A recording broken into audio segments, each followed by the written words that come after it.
Hi folks, welcome back. Today I'm going to be covering my favorite board games from number 31 to 40, or from 40 to 31 actually. And sometimes putting together a list like this can be tough because you ever heard the term comparing apples and oranges? Well, comparing different games sometimes can be more like comparing chicken parmesan to key lime pie. They're just totally different, and they sort of serve different purposes, so we'll talk a little bit about that today in terms of the different styles of game. And the first game we're going to talk about is a little game called Love Letter, and it actually fits in my pocket here. And that's why the comparison thing sort of came to mind.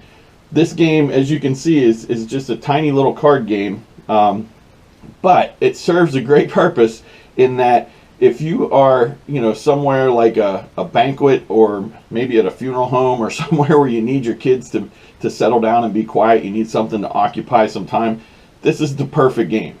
I've brought this to many events where, there's going to be some downtime and you're just trying to keep the kids from getting up and running around and acting up.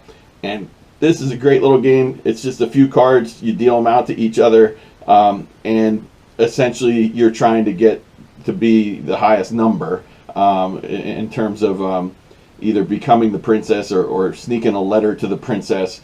The theme is just sort of pasted on in some regard. But it's a great little game. This is actually one of my son Isaac's favorite games. He requests it all the time. It would probably be higher on my list, but for the fact that I'm a little burnt out on it because we just played it hundreds and hundreds of times. But if you're looking for a little filler and something that you can take on the road, that's portable, next time you're at the oil change place and you're killing time, Love Letter is a perfect one to take with you. My number 39 game is a relatively new game for us called Mariposas. And this game is designed by a lady who designed another game that will be much higher on my list. But when I saw, and I love that game, and you'll see why it's higher on my list, but when I saw that she had designed this game, I was like, oh, I gotta get it. And you'll notice from these lists that I tend to like nature themes, and my wife Joanne, she likes nature themed games. And Mariposas is great because it's related to monarch butterflies and the migration patterns of monarch butterflies. And the game is not super complex. There's not a ton of different strategies you can use because it tends to be a pretty short game. There aren't that many turns in the game. But the thing that I love about this game is it's got sort of an artistic feel to it. The theme is tied so well to the mechanics because the butterflies are migrating from Michoacan and Mexico up into the United States and Canada, and then they basically change phases. The butterflies that leave Mexico are not the same butterflies that make it back to Mexico in the end. But you have to balance your strategy between going for short-term points and spreading your butterflies out around the board, and then long-term points getting them back to Mexico at the end of the game. And so it's a cool little game, but the way that the theme and the butterfly theme is tied to the game, it's really amazing to me how somebody could be that smart and that creative to come up with a game that really reflects those things really well. So Mariposas is great. Now, some of you probably know I'm a history teacher, and so trekking through history makes my list solely from the fact that it's a game about history. I have a lot of games like that on my list, but it's also a really great game. You'll see later on in my list that there are a couple of games in this trekking series, and those games are completely different than trekking through history. Those other games that I'll talk about later tend to be more along the lines of Ticket to Ride, where you're moving along the board, you're collecting sets. Trekking through history is different than any other game that I have. In this game, each person essentially has a time machine, and you're going back through significant events in history, and you're trying to string them together in a journey. But you're also collecting sort of souvenirs along the way, different tokens, and trying to score points that way. So again, there's a there's this balance between long-term strategy and short-term tactics, which is always, a good thing in the games because you have decisions to make, interesting decisions. This one, the only thing that I'm sort of so-so about it is I'm not sure the replayability factor. It gets a little samey if you play it a whole bunch of times, but it's a really good game, and it's a great one. If you're having a gaming weekend, you got to pull it out and play it at least once, but it's not necessarily the type of game you're going to want to play 20 times in a row. But the artwork is beautiful. The cards are really cool because when you flip them over on the back, you can read about the different historical events that you're visiting. So there's a little bit of a history education element to it too, which obviously I would dig that. So Trekking Through History, another good one. I'm typically not great or big on abstract games, but Azul is one that I really do like. And there is a theme to this. You're a Portuguese tile layer, and you're trying to create this wall of tiles. So for what it's worth, there is a theme. Although Portuguese tile laying is probably not something that's going to draw a lot of people in based on the theme. But this is really sort of an abstract game where you're filling up rows with different patterns, and you're trying to move them across to maximize the number of points you score. And it's really cool. It's very simple to learn. It's quick and easy.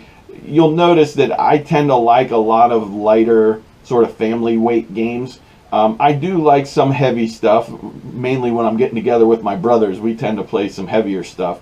But a lot of times we're playing games with friends and family, maybe who aren't into games, or my kids who aren't willing to sit down and play a 4-hour, deep thinky game. And so games like Azul fit the bill perfectly because you can play it in a half an hour or so, 45 minutes maybe, and it's not hard to learn, and it's really fun at the same time. Now, another type of game that I typically shied away from for a long time was co-op games. And so number 36 is a game called Forbidden Island. In a cooperative game, well, first of all, when I started gaming, as I mentioned before, I did it with my brothers. And as any brothers, we tend to be pretty competitive. And so the attraction to gaming for us, in a lot of ways, was that competition. Instead of being out on the football field or basketball court or whatever, gaming, as we got older, gave us a way to still have that brother-to-brother competition. And so that was one of the reasons that we loved getting into it. And so we didn't play many co-op games. Cooperative games are where instead of competing against each other, you're competing together as a team to try to beat the game, which was a completely novel concept. The only game that we had as kids that was similar to that was a game called Scotland Yard.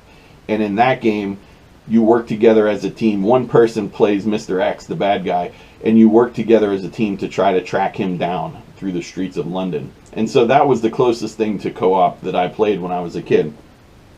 But this game is fantastic. This is, and I've told a lot of people this over the years, I think this particular game is probably the best value in gaming because you can buy this game for like 12, 15 bucks. It's super cheap, but it's a great game and it gives you a lot of value, a lot of bang for your buck. And in this game, you're essentially on an island. Think of like the lost city of Atlantis. You're on an island and this island is sinking.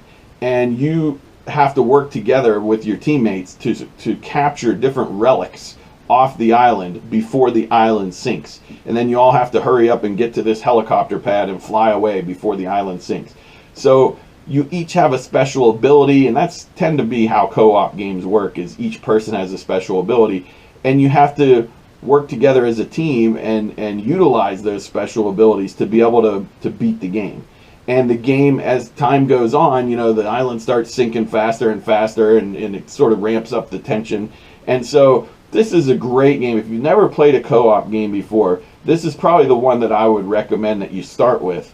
And if you have kids in particular who have some competitiveness issues, maybe they're not real great, they're kind of sore losers, or maybe they're not the most gracious winners, co-op games are a great way to sort of teach kids how to win graciously, how to lose, with grace. and to sort of model that behavior for them, because we all win and lose together as a team. And so Forbidden Island, I would highly recommend to a lot of people who are just getting into gaming. But even for somebody who's played a lot of games, I still enjoy it a lot too. Furnace, my number 35 game, is a game that I picked up a couple years ago. I went to my first board game convention called Origins in Columbus, Ohio, and I had heard about this game coming out before I went to the convention, and so my objective at that convention, this was the one game I wanted to get and come home with, because just from the cover, you know, Industrial Revolution, the industrialists. I don't know how many people saw The Men Who Made America a few years ago on the History Channel, but I love that time period. You know, John D. Rockefeller and Andrew Carnegie and the Vanderbilts, and I just love that time period. And so just from the looks of this, I was like, that looks like a game I would dig. This game caught me off guard, though, because I had, for some reason, the impression that it was going to be a much more heavy game, a much more complicated game. And it's really not. The one negative I have about this game is I feel like it almost goes too fast. There are only 4 rounds in this game, and it's what's called an engine building game. So you build sort of, you string together these different cards. Engine building makes sense, right, for the Industrial Revolution. And the cards sort of work like gears. They feed off of each other. One card may produce iron and coal, and then you're using that iron and coal to create steel, and then you're using that steel for something else. And so you string together these different things, and they trigger each other, which is really cool. And engine building is the more I play games with engine building, the more I like them. But this game, the thing that surprised me was just how fast it goes. It seems like by the time you build this engine and you have all your companies put together, you know, these different factories and stuff, it's like, I want to run them. I want to produce a bunch of stuff now, and the game's over. So this is a cool one if you're not looking for a really heavy game, but you're looking for something that's got a little more strategy to it. This is a nice sort of lightweight lead in to maybe some heavier games. You know, something that would teach you the mechanics and would give you a taste of what some of these deeper games provide, but in a bite-sized package. You can play this game in under an hour, and so it's really cool. Number 34 on my list is a classic. This is a game called Puerto Rico, and this is another worker placement game. In my last video, I talked a little bit about worker placement. And in this game, you're essentially colonizing Puerto Rico. You have different fields that you grow corn and indigo and tobacco and different resources. And then you build buildings in your city, and you're bringing over colonists to work in those fields. And so you're trying to produce different resources and then manufacture those resources. And then you can ship those goods back to Europe. And it's a really great game. It's got a really cool mechanic where each turn somebody picks a role. So let's say it's my turn. I get to pick what we're all going to do that turn. And let's say I pick the colonist role, or I'm the mayor. Okay, that allows me to add colonists to my board. Now everybody else is going to get to add colonists to their board as well, but I get to add more. So whoever picks that particular role gets a bonus. And it's really great because there's not a lot of sitting around waiting for other people to take their turns, because every time somebody takes a turn, you're getting to do something. The only downside to this game, and I love this game and I wish I could get it to the table more, the only downside to this game is that somebody who's played it before has a pretty significant advantage over somebody who's new to the game. And somebody who's new to the game can kind of mess it up for everybody. Because if you take, it's all about timing. And if you take one of those roles at a particular time, you may be giving a huge advantage to the person sitting on your left who gets to go next. Because then they're going to get to take all those resources that you just produced, and they're going to be able to cash them in for lots of points. And so the guy sitting to the right, he may get angry about that because you just did something that's going to help the people on one side of the table, and it really hurts the people on the other side of the table. So that can be kind of frustrating. This is a great game when you get into it and you sort of know what you're doing, and everybody around the table, if everybody's at sort of an equal level, this game's really great. But if you have some veterans and some newbies trying to play together, it can be a challenge.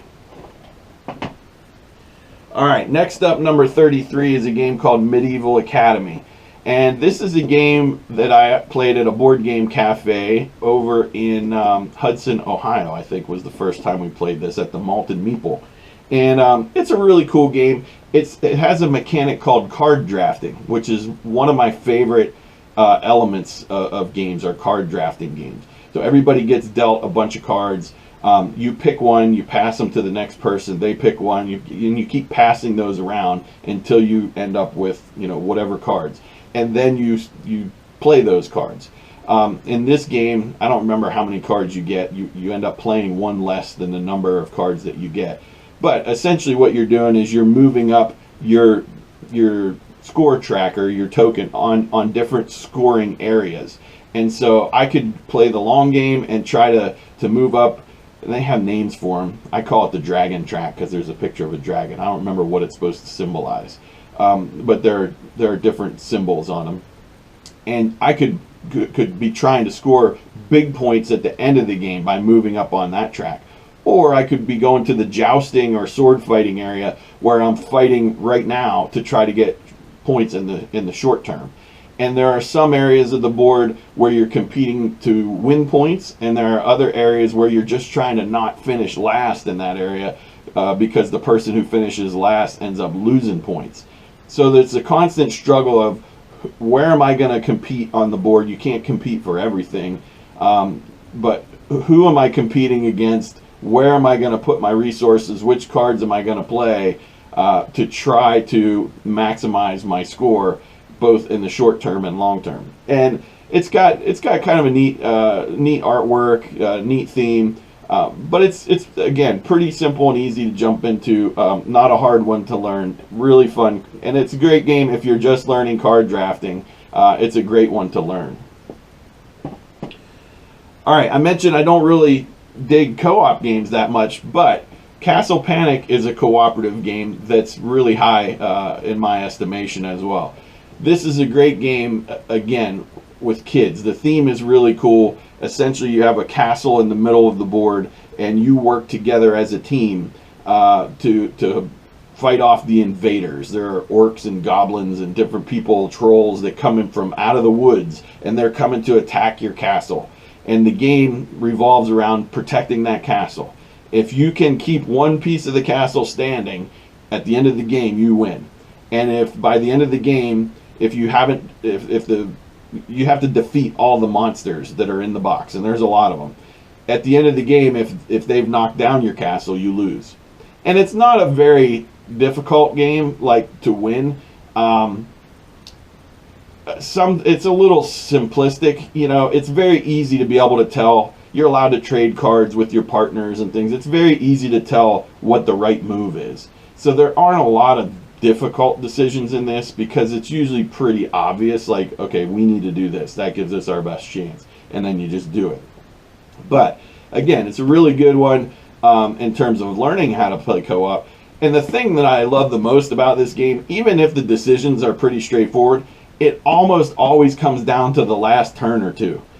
We win more often than not because you know, like I said, it's not super challenging, but I give a lot of kudos to the play testers for this game, because whoever play tested this must have play tested the heck out of it, because it almost always comes down to the last turn or two whether you're going to make it or not. And there's some randomness involved because you roll dice to see which area of the board the bad guys come from, and if they all continue, you know, if you roll threes the whole time and they keep coming from one area, you're going to have a hard time fighting them off. If they tend to, you know, if your rolls are distributed, they tend to spread out, then it's going to be a little easier on you. But the game has a lot of really fun tension at the end, because it's always really close whether or not you're going to survive. Now, I actually have 3 copies of this game at this point, because I had one. Somebody picked one up at a thrift store and gave it to me, and then a buddy of mine gave me the big box version, which has the base version plus a whole bunch of expansions, which supposedly makes the game a lot more challenging and sort of adds a bunch of aspects to it.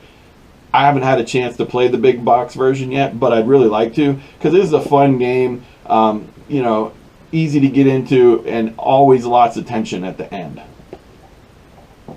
All right, last up today, my number 31 is probably the newest game. This might be the newest game on my list, and it's a game called Cascadia. And I actually bought this game for Joanne for Christmas because there's another game, which I'll talk about later, with the nature theme. I mentioned we like nature themes, that she loves. And so I thought, well, if she likes that game, maybe we'll try this one too, because it's also got beautiful nature themed artwork. This game doesn't deliver the same way as some other games. It's not as deep. There's not as much strategy as some of the other games that we play. But it's a nice, quick kind of, if you're just looking to play something relaxing, it's a pretty relaxing game. You know, there's not a lot of tension. Essentially, there are different pieces that you're using. You're drafting them on your turn. You get to pick one and add it to your board, and you're building different habitats. There's wetlands and rivers and mountains, and you're essentially building out these habitats, and then you're adding different animals to them. There are animal tokens. And so there's elk and hawks and foxes and bears, and each of those animals scores differently. You have to put them in different patterns, and so you're trying to build out these habitats, and at the same time you're trying to build patterns with all these different animals, and at the end of the game you score for both of them. So it's not a difficult game at all, super easy, but it's just relaxing is probably the best word I could use for it. You know, there's not a lot of conflict. Everybody's pretty much doing their own thing. The only player interaction really is you're going for the same pieces in the middle, so somebody else might take a piece that you really wanted. But it's pretty much everybody does their own thing, and at the end you see who came out with the best score. But again, beautiful artwork, nice family weight game, easy to get into. So that's my number 40 through 31. Hope you liked it. As you'll see more nature-themed games on my list coming up for sure. You'll see a few more in that trekking series, so consider today a preview of things to come. We'll see you later.